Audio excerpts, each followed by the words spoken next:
Hello YouTube, my name is Plazukas, and I'm a world finalist qualifier for Marvel Snap. And I wanted to start a video series leading up to the Worlds.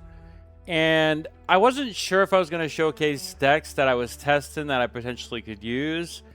But I think it's important because we're going to have an OTA on October 30th and then one on November 6th to really try to get the development team to balance the game as much as possible so that when we go into Worlds, it isn't a toss-up. There are like 4 or 5 decks in this game right now that are clearly in the top spot. Most of them are running certain cards.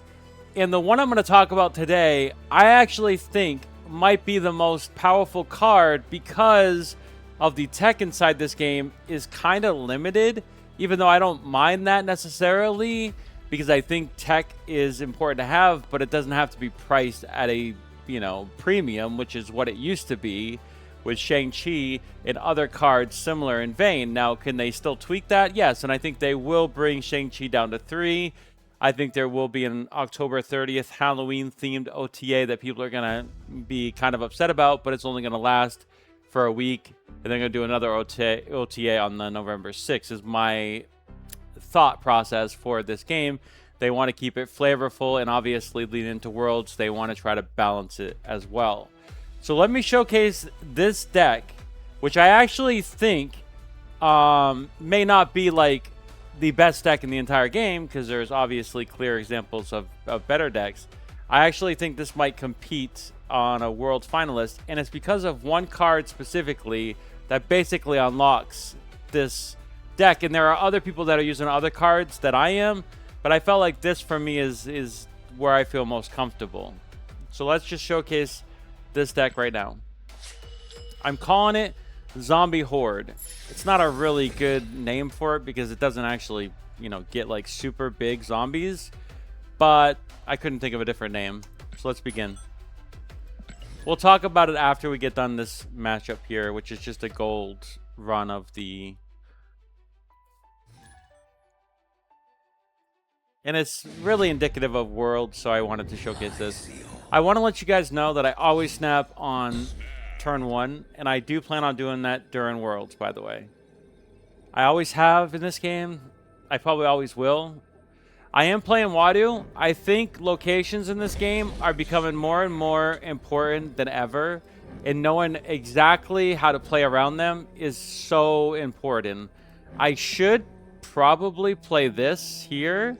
Chances are that we're gonna get a lock, but I'm gonna actually play this one just in case. I'll wait to bait him for the next turn.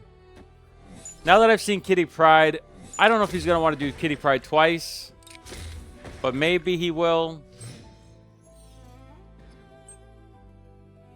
I am going to play the Hunger for sure because that card is just a really good tech card. It's probably one of the best cards in the entire game. So what I'll do is I'll take a flyer on Rocket here and hope that he plays into turn 2. We're hoping that he plays on left. He should. This has not been revealed. So if he's a smart player, he can't play in the middle here. Yeah. So we got the proc on him, which is going to be a nice copy.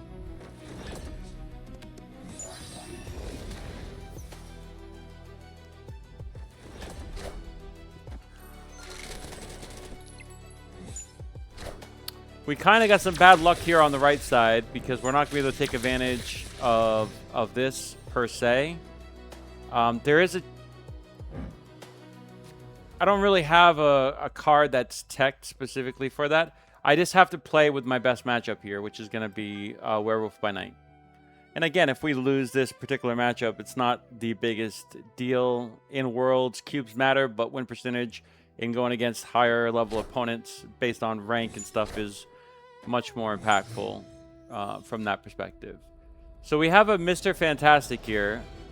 I'm locked out of certain areas that I can do because of the way this kind of worked itself out. I'm just going to play Mr. Zombie Fantastic. I'm going to play Zombie just here, just to get as much value as I can. I'm kind of hoping it'll proc Werewolf. There might be a case for it to go here, and then if I proc it here, but that doesn't really help me, does it? So I have to proc it here. I feel like I need to proc it there. I'm hoping it goes in the middle. Oh wait, we already have the zombie horde. Perfect. That actually helps us a little bit.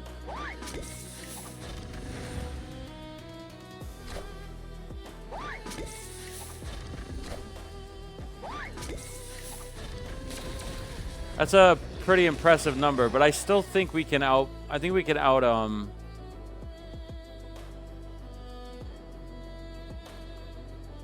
We do have a lot of dupes, and that will help us with Zombie Mr. Fantastic. I think I just played this straight up here. Or no, I'm just. It doesn't look like he can play anything else over here. So if I just play the Uatu, it's a little bit awkward. I should probably. It's very awkward. Like I can't deny that. This is a very awkward situation to be in. I'm not going to be able to get the zombie horde really any bigger. The problem is he might have the ability to Shang-Chi me. We're going to find out.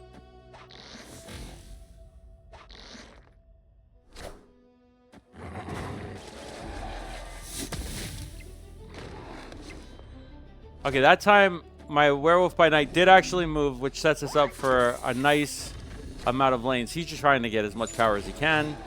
Can he outscale me? No, I doubt it. Because he did clog his lane up with Gwen pools, which I think was a mistake.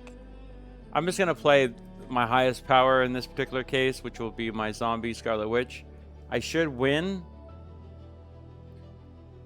He might have enough to scale me. If so, then we'll have to just pick it up on the other end. What does he got? Yeah, he got pretty lucky with that one. Still not enough to beat me in the middle lane, though. So I'll win this one pretty easily.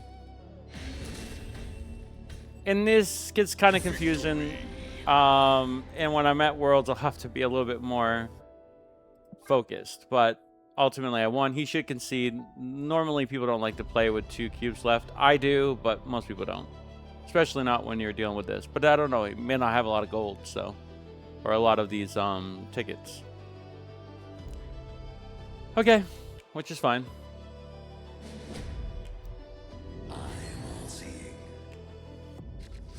Again, Uatu, I think, is underrated. Nobody's going to play Uatu in the World Champion. I'm going to probably play him.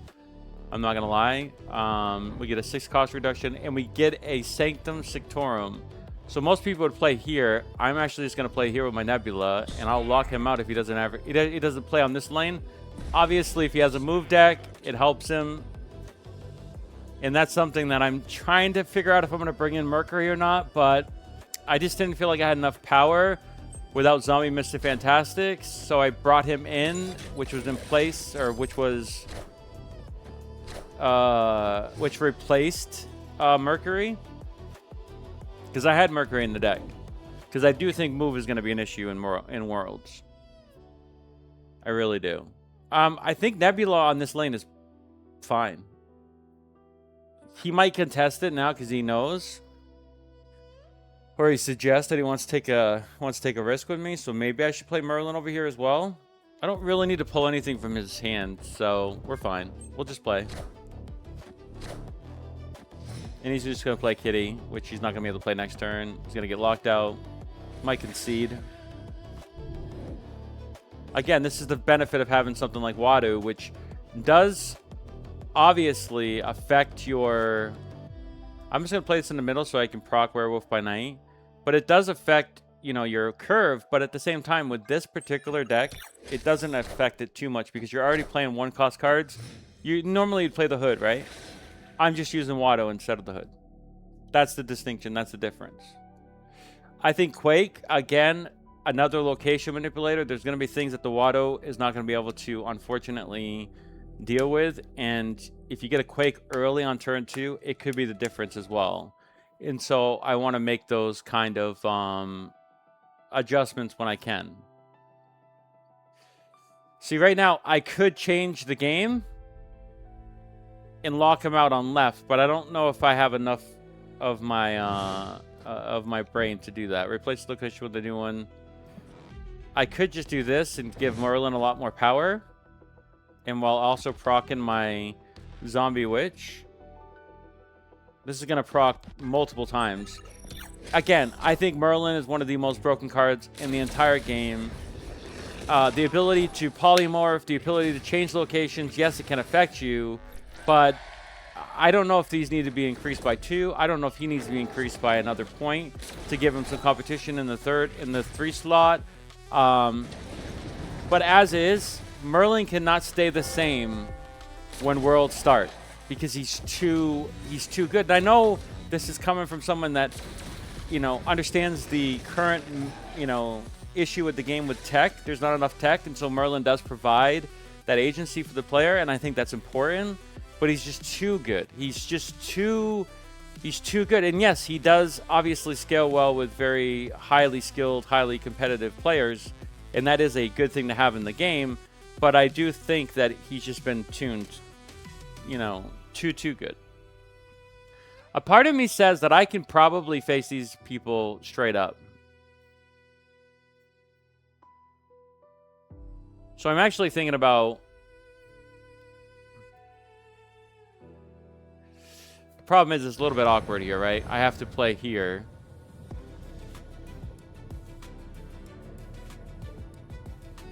Which is going to lock me out. And the only reason I want to do that is this. But it wouldn't matter next turn.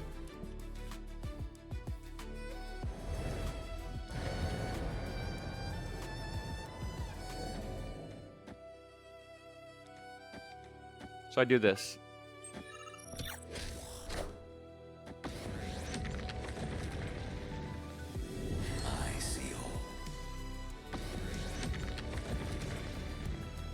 Oh, he...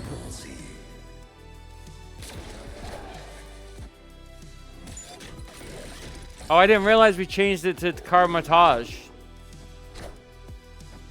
I didn't realize we changed it to Karmatage. Again, this is one of those things where it procs so many times that I didn't even recognize that it did that. It doesn't matter. I've made 2 mistakes in this game. Neither of them have really affected me, so it's not that big of an issue. I just play zombies. I play this in the middle and that on the left, and I win.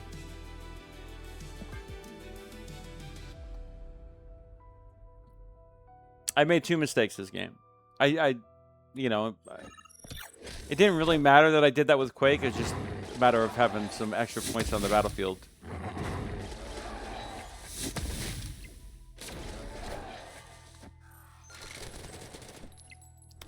Rocket Raccoon. I'm gonna explain why I picked Rocket Raccoon over other other 1-drops. There's a reason why I did it, and I'll explain it why. Okay, so this is me winning the first ticket in the gold thing, which is not that much of an accomplishment, but I'm not gonna make this video any longer. So what we'll do now is we'll go to my actual deck here, and I'll show you this, and I'll show you why I made the decisions that I did. Okay, Hunger. I think Hunger is probably the single best zombie card in the entire game, and Sanctum Sanctorum is currently still live. If you haven't played in that event, if you are considering playing Marvel Snap in the future, I think the Hunger, from a skill perspective, I think skill cards are going to be even more potent and powerful in the future. Is a necessary card. You can still get him obviously in the Series 4 when he becomes available, if he's not already available. Nebula. Nebula is competing with other 1-cost cards that people use. The Hood. People use Silver Sable. People use... well, you're not using Meek unless you're using a move card. People use Iceman. People use Core because they're using Darkhawk. Like, there's so many options here. People use Nico Minoru. Okay? The reason why I'm using Nebula is because I can usually polymorph Nebula. If she comes out early, she scales better than Nico in a lot of cases. She scales better than Korg, and Korg is only there mostly for Darkhawk. But if he comes on turn 6, and this is the why I don't like that card specifically. If he comes out on turn 6, he just doesn't have any value. And you can be like, well, if Nebula comes out on 6, she doesn't have any value either. I agree. You have to kind of like pick and choose one in this particular slot. So I just picked Nebula. I thought that if I get her early, she scales better. Then someone like Korg. She scales better than someone like Iceman. She scales better than someone like Silver Sable. She doesn't scale better than the Hood, but his -3 is an issue. And again, if he comes on 6, I don't know. And then you'd have to fill another slot with the actual demon. And for me, I feel like my slots are pretty much full. So I didn't feel I needed him. But here's the reality of these slots here, of Nebula and of Uatu. You don't need them. You can replace them with the Hood. You can replace them with Silver Sable. You can replace them with Korg if you're playing with Darkhawk. Like, I think those are good options for you. I don't think you should replace Rocket Raccoon. Rocket Raccoon, if he doesn't actually trigger, you can polymorph him into something else. This is why something like the Merlin is just so versatile and gives Rocket Raccoon a chance to exist in this meta. And I think people are sleeping on Rocket Raccoon. And Rocket Raccoon has no downsides other than, obviously, if you pick the wrong location. Then Titania, unfortunately, can be used against you. Black Cat, yes, is a really good card. And you can be like, well, why isn't Black Cat in here to replace Rocket Raccoon? Because she doesn't always fit well on certain curves. You have to get her early, and discarding her does not feel good. Although, at 1, I mean, she's really good. I don't think she's going to stay a 1/5. I think she's too good, and I think she'll be changed as well. The Martyr, all of these people, like, you can make a case for the Black Cat, you can make a case for Martyr right now. You slot him in with Rocket Raccoon, that's fine. I totally understand that. Mostly Black Cat. You can slot him in with Rocket Raccoon. I want the plus side of the battle of the on reveal as well, so I can maybe get another proc of him potentially for, you know, whatever locations are there presenting. Whereas the Black Cat, you're not going to get that. With the Martyr, you're not going to get that. Titania, you're not going to get that specifically. Uatu, I've already explained. I think locations are extremely important in this game, and for me, I'm going to be bringing this in Worlds in this deck specifically. Hydra Bob. Hydra Bob is just way too good. Even with his nerf a while back and me playing against him continuously, I've settled on it. He is probably one of the best 1-drops in the entire game. The ability for him to move, if you know how to snap and manipulate him, to clear up a lane, to basically keep your opponents on edge, it's just way too good utility in this game. Joaquin, Torres, I think you can slot him in with anything. I'm using him specifically to proc Rocket Raccoon if I get a chance, and the Hunger if I get a chance. But technically speaking, you can put a lot of 2-drops in this spot that I don't have, that people do use. You can use Adam Warlock for more card draw. You can use the Goose. You can use so many options. You can use Armor for a tech. You can use again, Mercury was another option. Energy, 2-drops are plentiful, and depending on where you're at, you can use Spider-Man to change, you know, to get another lane open and to manipulate certain things. Spider-Man is actually a really good option. Maybe if he doesn't work out, I put something like Spider-Man in to manipulate a certain lane to help benefit me in the future. I didn't even consider that, so there you go. Zombie Mr. Fantastic just fits this horde, and I just feel like I wasn't getting strong enough with Zombie Giant Man, so I put something else in here. Not to mention, you create a lot of cards with the polymorph effect, and then Hunger is obviously, or the Horde itself is technically a created card. So you have enough options there to proc at least another 2 to 3 power on him, and you give an extra power to Horde to proc Zombie Giant Man. Merlin, the most broken card in the game. Period. His versatility, there is only one particular spell at the end of turn 6 that feels bad, and that's the one where you, like, you know, put the lowest power card. But if you have the Hood, that would be good for you in that particular element. For 1, you'd want to get that 3 extra value from that, or not lose any -3. So he is a really, really good card, and he feels good really anytime he comes out, other than turn 6. But a lot of times you're gonna have options. Then you're not gonna even feel bad not playing him. The Quake, again, you can slot in any one of these other cards that I've talked about. Mercury obviously is a huge card that I think probably needs to be in this deck, but I'm still testing it out, so we'll see if that actually makes it. If I think move is gonna be 30 to 50% of the meta, then you have to bring something like Mercury, even if it doesn't feel good, even if you think something else might be better. It's just to try to like dissuade move and to lock it down. Werewolf by Night, I think, is going to actually get a nerf. I think with Merlin's abilities, I think with the new skills coming out, I think with the hunger, I think with all these things that are potentially on reveals, I think the Werewolf by Night at 3/3 is still too powerful. I don't think they'll knock off the +2 power on reveal, but I do think he'll be going back to a 3/1. I think he'll get nerfed. And I think that will be part of an OTA relatively soon. So I think Werewolf by Night's going to get knocked. Merlin's going to get knocked. I think Black Cat's going to get knocked. And then we leave Zombie Scarlet Witch and Zombie Giant Man. I think with Century coming out at the end of the month, I think this is going to be very nice. And I do think that at some point, it might need a bit of a nerf.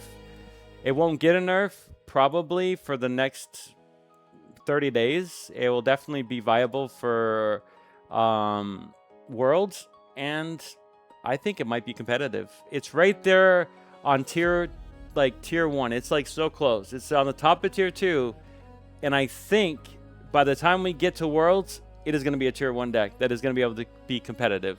Depending on what they do with Werewolf by Night, depending on what they do with Merlin, depending on what they do with Black Cat, may actually be the deciding factor. If they don't change him at all, this will be a tier 1 deck.